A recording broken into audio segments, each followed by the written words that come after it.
Baik, assalamualaikum warahmatullahi wabarakatuh. Baik, ini kita sekarang lanjut ya ke materi selanjutnya. Slide ini yang kita pelajari yang pertama adalah inspeksi koloid. Jadi, kenapa sih kita harus mengetahui inspeksi koloid? Karena sejatinya suatu sistem campuran ini jadi koloid merupakan campuran fase peralihan homogen menjadi heterogen. Sistem koloid terdiri dari dua fase, itu fase terdispersi untuk larut dan fase terdispersi itu terlarut. Oke, ini kita sekarang lihat di larutan. Larutan kita bisa bilang dia cairan homogen. Ini terdiri dari satu fase. Kenapa? Karena ya hanya terdiri dari air saja, tanah saja, ataupun apa namanya parut-parut yang lain. Andai kata dia misalnya larutan gula, gitu, maka kita tidak bisa melihat gulanya tersebut, terdispersi partikelnya apakah atau gimana gitu. Dengan telanjang kita tidak bisa. Tapi kalau pakai mikroskop, insya Allah bisa. Sedangkan kalau ini adalah peralihan ya dari larutan ke suspensi. Kalau suspensi kita tahu ya, keruh, jelas gitu partikelnya terlihat dengan jelas. Tuh. Dan kalau itu adalah peralihan ya. Jadi tidak sekecil larutan, gitu. Tidak sekecil larutan, tidak sebesar suspensi untuk ukuran partikelnya. Ini perbedaannya teman-teman. Ini satu fase koloid dan suspensi sama-sama dua. Suspensi ini juga bisa dispersi kasar ya teman-teman. Suspensi ataupun emulsi. Kalau larutan jernih, koloid keruh ya. Terus suspensi terus sekali ya. Larutan homogen seperti yang depan tadi ya.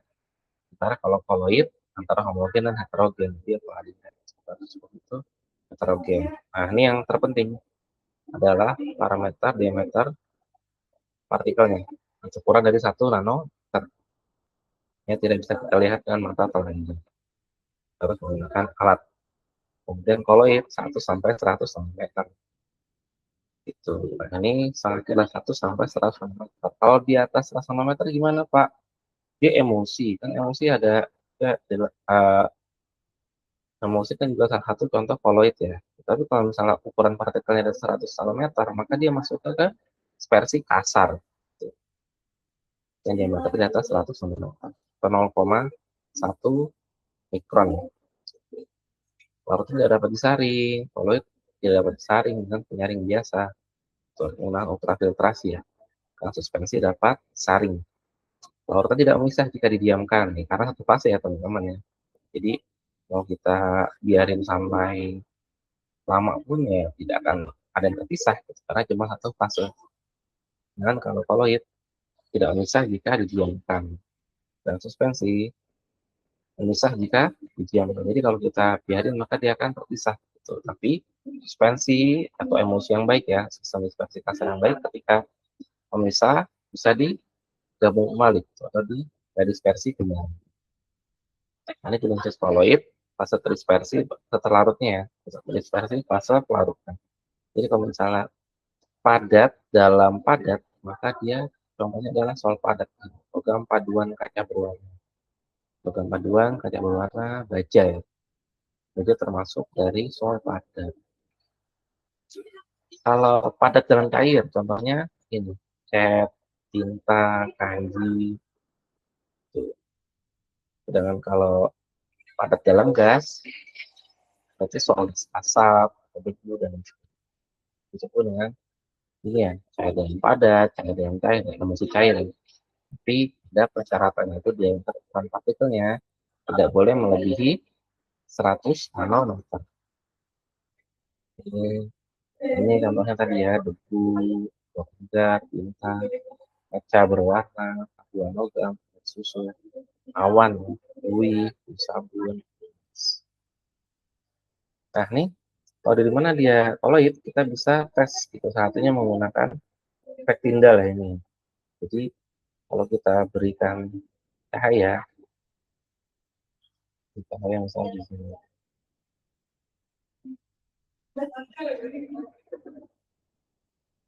Kalau lapisan kurang maka dia akan tembus teman-teman.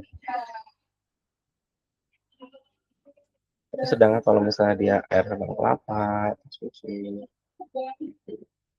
kasih cahaya,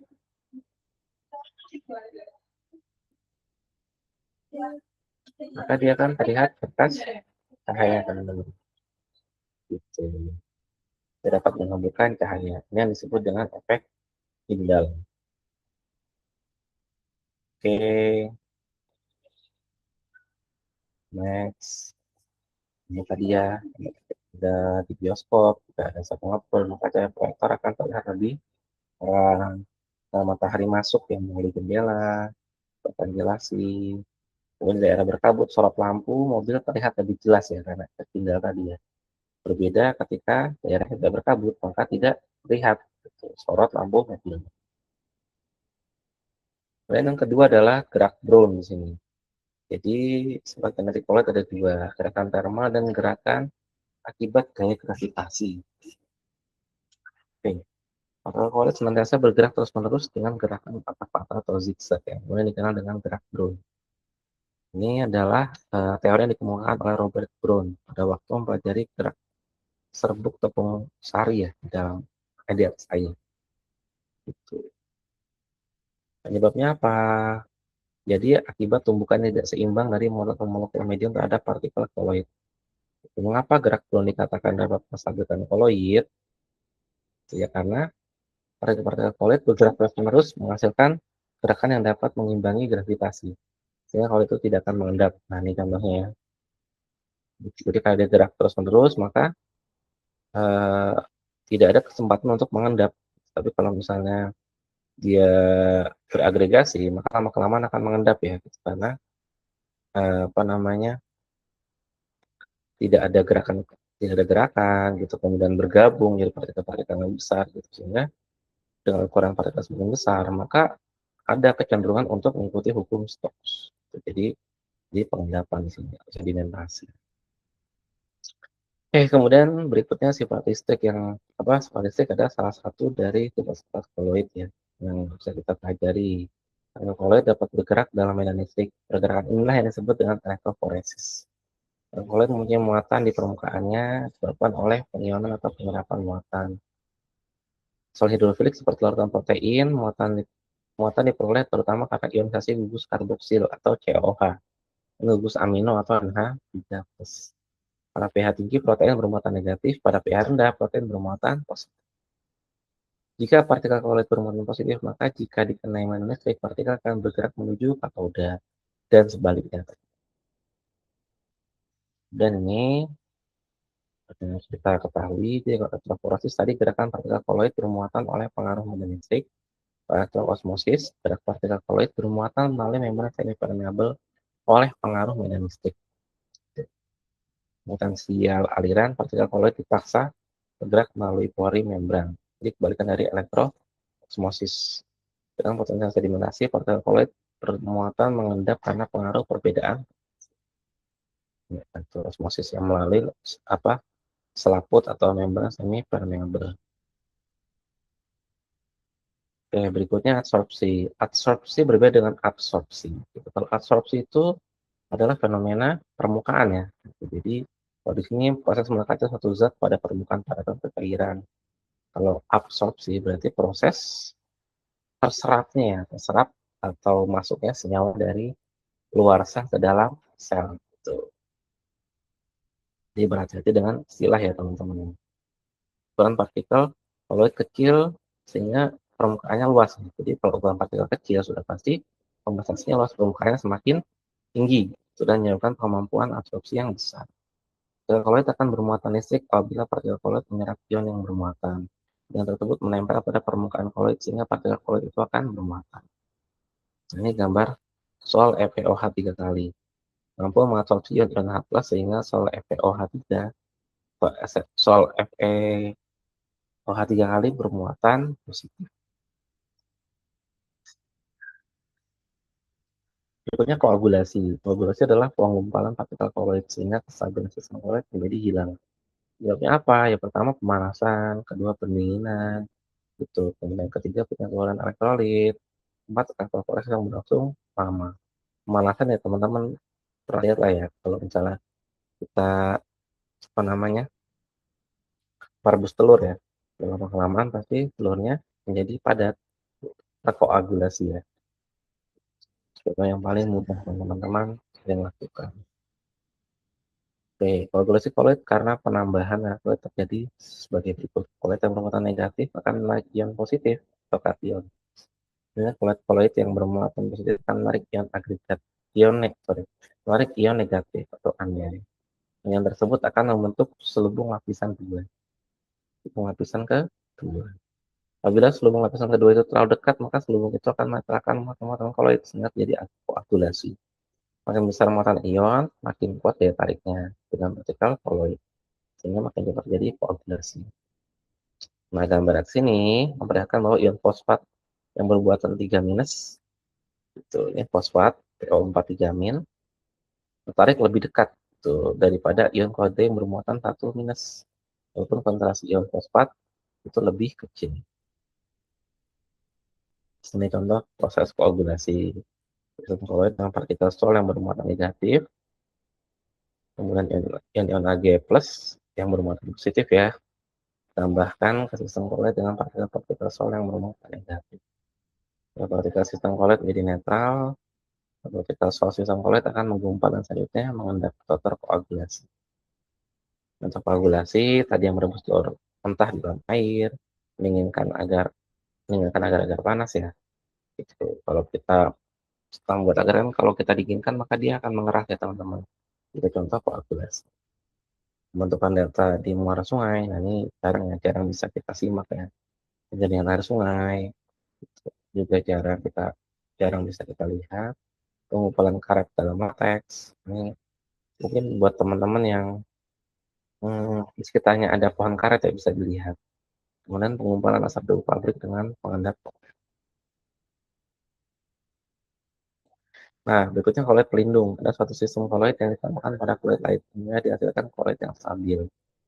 Contohnya pada menggunakan ekstrim, jika dihasilkan es krim yang lembut, perlu ditambahkan gelatin sebagai koloid pelindung.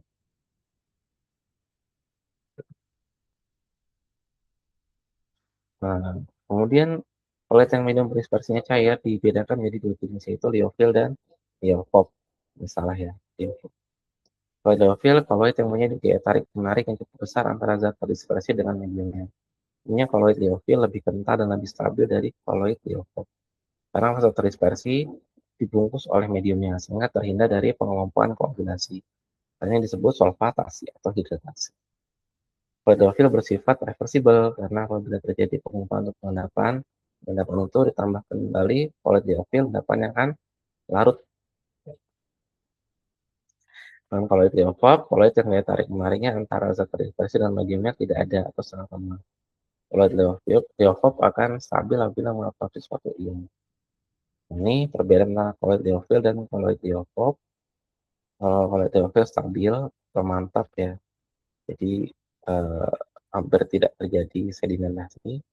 Kemudian kalau diofil kurang stabil, mudah terjadi sedimentasi. Nah, kalau diofil gerak proton yang final kurang jelas. Dan kalau diofil sangat jelas. Ini dibuat dengan cara dispersi, sedangkan kalau diofil kondensasi. Tadi diofil stabil ya, diofil kurang stabil. Karena tidak mampu berikatan dengan dispersi. Tekatannya tinggi, sedangkan tekanan rendah ya. Makanya jadi kurang stabil. Dispersi mengabsorpsi molekul, sedangkan diofil mengabsorpsi ion. Kalau diofil tidak mudah digumpalkan oleh elektrolit, sedangkan liofop mudah digumpalkan oleh elektrolit. Yang minum dispersi yang dipakai adalah air, maka kedua jenis koloid di atas masing-masing disebut hidrofil dan hidrofop. Nah, hidrofil ada sabun, deterjen, agar-agar, gelatin. Hidrofop ada susu dan mayones. Bedanya apa? Ya jelas gitu. Kalau hidrofil mengabsorpsi mediumnya, sedangkan hidrofop tidak mengabsorpsi mediumnya. Nah, kalau dibuat dengan konsentrasi relatif besar, sedangkan hidrofop hanya bisa pada konsentrasi kecil ya gitu, karena dia tidak larut gitu dalam pelarutnya, gitu. Sehingga mau nggak mau ya kita hanya bisa mendispersikannya saja. Tidak mudah digumpalkan dengan penamaan elektrolit, sedangkan kalau hidrofоб mudah menggumpal pada penamaan elektrolit. Intensitasnya lebih besar daripada mediumnya, dan kalau hidrofоб visualitas hampir sama dengan mediumnya. Sifat reversibel untuk hidrofil dan hidrofоб tidak reversibel. Hidrofil efek pindah lemah, sedangkan hidrofоб efek pindahnya lebih jelas. Ini cara pembuatan kolloidnya, ada cara dispersi. Contohnya ini, kolloid HgCl ya. Yang teman-teman bisa baca, ada cara hidrolisis. Di sini ada sol besi 3 hidroksida. Buat dengan cara penambahan larutan besi klorida pada air panas. Ada reaksi serangkap, pembuatan sol S2, S3 ya. Sama pembuatan sol perak bromida untuk fotografi. Oke, berikutnya kita pemurnian koloid. Jadi salah satunya adalah dengan cara dialisis. Itu adalah suatu proses untuk menghilangkan gangguan yang dapat mengganggu kestabilan koloid. Ini contohnya adalah ketika menghadapi pasien gagal ginjal ya, yang harus melakukan cuci darah. Nah, itu ada proses namanya dialisis. Cuci darah merupakan koloid ya teman-teman. Proses ini sistem koloid yang berada dalam kantong koloid dimasukkan ke dalam bejana yang berisi air mengalir. Kantong koloid terbuat dari selaput semi permeabel yang dapat dilewati ion-ion, tapi tidak dapat dilewati oleh partikel koloid. Setelah filtrasi, pori kertas dapat diperiksa dan mencelupkan ke dalam kolodian. Dan penyaringan perlu menggunakan pompa air atau pompa vakum. Kegunaannya pertama penjernihan air, gitu, dengan menambahkan tawas ya pada air sungai membentuk koloid Al 3 kali yang akan mengabsorpsi pengotor dalam air, sehingga mudah mengumpal dan mengendap. Akhirnya airnya menjadi jernih. Dan menghilangkan bau badan, berarti ini menggunakan ini ya, L stearat ya, aluminium stearat sebagai absorben untuk mengabsorpsi keringat yang menyebabkan bau badan. Sedangkan norit mengandung arang aktif yang akan menyerap berbagai racun dalam usus. Yang tadi tentang glukolit, aplikasi glukolit ya, pemurnian air, dan lain sebagainya. Teman-teman bisa melakukan sendiri di rumah. Ini nggak usah ya kita terlalu menggunakan, sedangkan ini adalah tadi ya, cuci darah menggunakan teknik dialisa ya, merupakan satu kegunaan kalau itu. Ini mesinnya dialisator, ini ada darah pasien masuk dari sini, gitu. Kemudian ini dialisa segera masuk ya. Kemudian darah minus produk buangan kembali ke pasien, sedangkan dialisa terus produk buangan lewat pipasnya. Oke, selesai teman-teman. Semoga bermanfaat. Nanti kita akan lanjut untuk membahas tentang tisunya ya. Semoga bermanfaat, semoga bisa jadi uh, awalan ya buat teman-teman nanti membaca tisunya, PPA. Sekian, assalamualaikum warahmatullahi wabarakatuh.